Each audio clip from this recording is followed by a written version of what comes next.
And so assess. This is another verb that only appeared once in 2019, but it used to appear a couple of times in each year. It's a higher order verb, which means it's one that's meant to be harder to answer.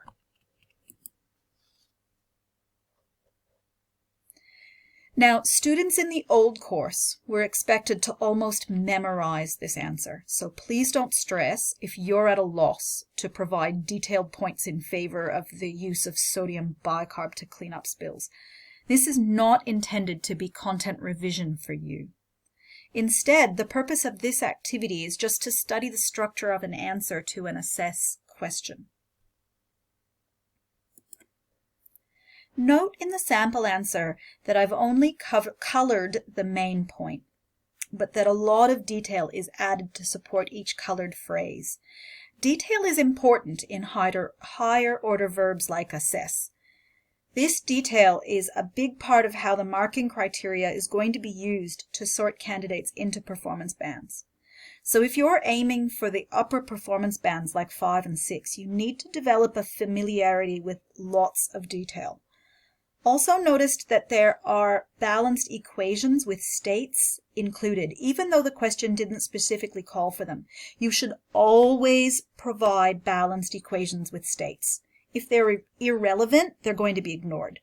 But if they're necessary, which they almost always are, and they're not there, your answer will automatically slide a long way down the marking guideline. Notice that my assessment that sodium bicarb is ideal for the proposed purpose is made twice. The first time it's made very early, and it's repeated as my very last statement. Also, if you compare the answer to the question, you will see that the context for both is made plain. We're talking specifically about environmental protection. Finally, notice that the colored phrases from the previous slide are my topic sentences for each paragraph in the body of the answer.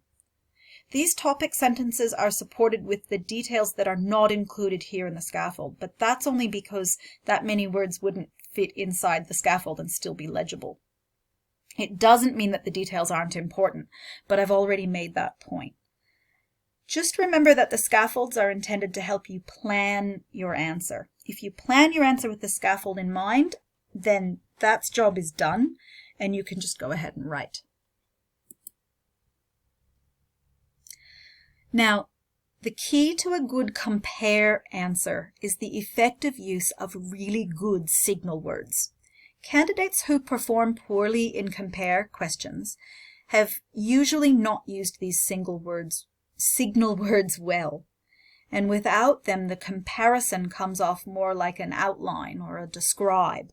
This is a really costly mistake because compare is a much higher order verb than outline and describe are. Good signal words are ones that link the things being compared in a way that makes similarities or differences plain. So words like similarly, whilst, moreover, meanwhile, unlike, however, on the other hand, contrary to, and you can probably think of lots of others. Compare as a verb appeared once in the 2019 HSC, but I've saved those questions for another lesson. That left me combing through HSC papers from 2004 until 2018.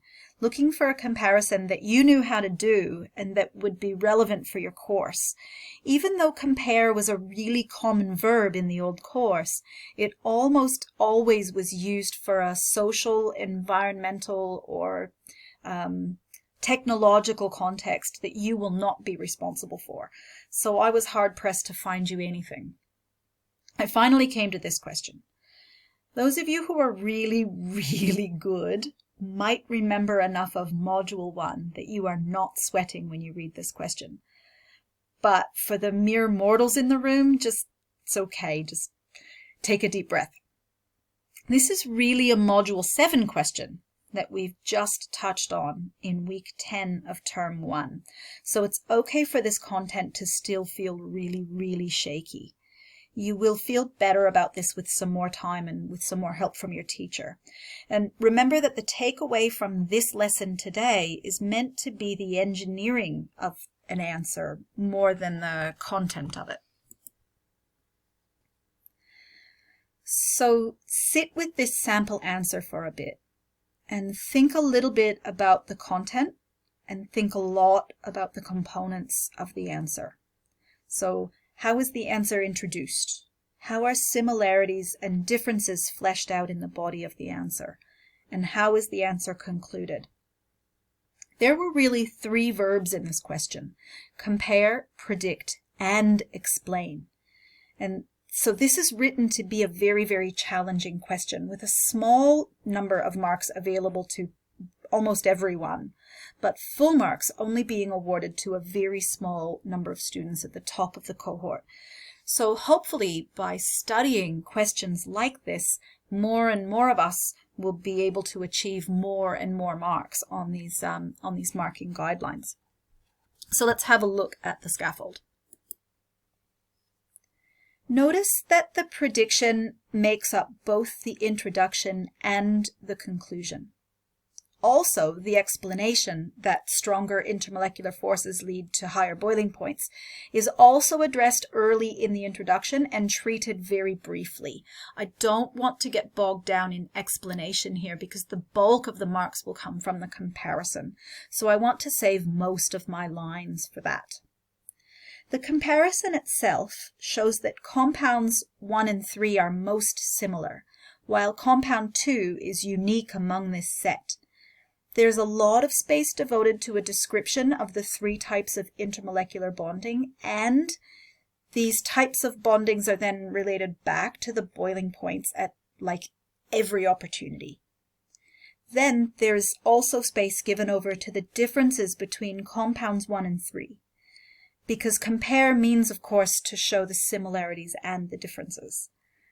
Finally, I'd like to draw your attention to the detail in the sample answer that isn't included in the scaffold, because again, the scaffold is really just here to help me plan my answer. The scaffold is kind of the bare bones, and then the details flesh out the rest of my answer.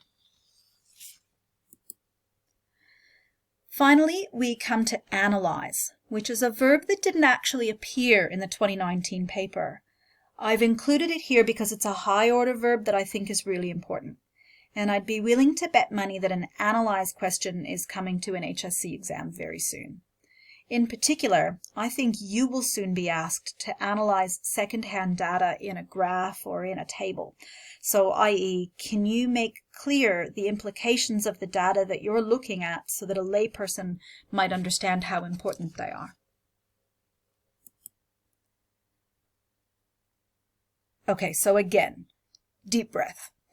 Candidates in the old course were required to memorize a lot of detail about the Haber process, and you're not expected to have that stored in your brains. So this is what I really meant by analyzing a graph or a table. Imagine that we gave you a table of information about the conditions under which the Haber process operates. Could you then draw out the implications of those conditions and relate them to one another? So have a good long look at the sample answer.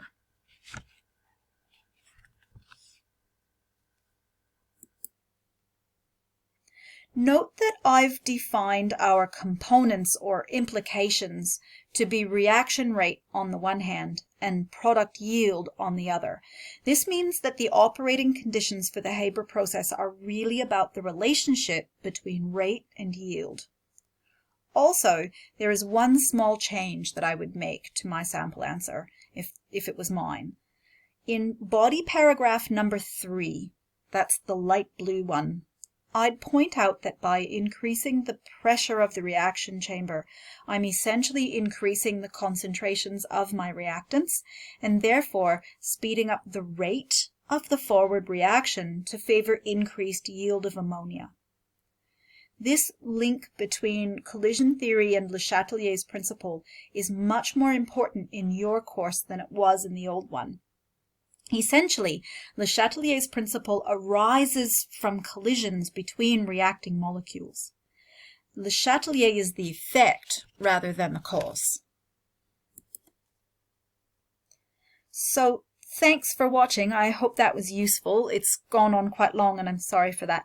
As always, if you have any questions or if you'd like some more feedback, please speak to your class teacher. And also, now that you've got the verb scaffolds, try using them for yourself. You can try the questions here in this presentation again, or you could try some questions out of your text. Your teacher will be happy to give you feedback if you'd like. So just let us know in Teams what you thought of this lesson and what else might be useful for you. See you soon.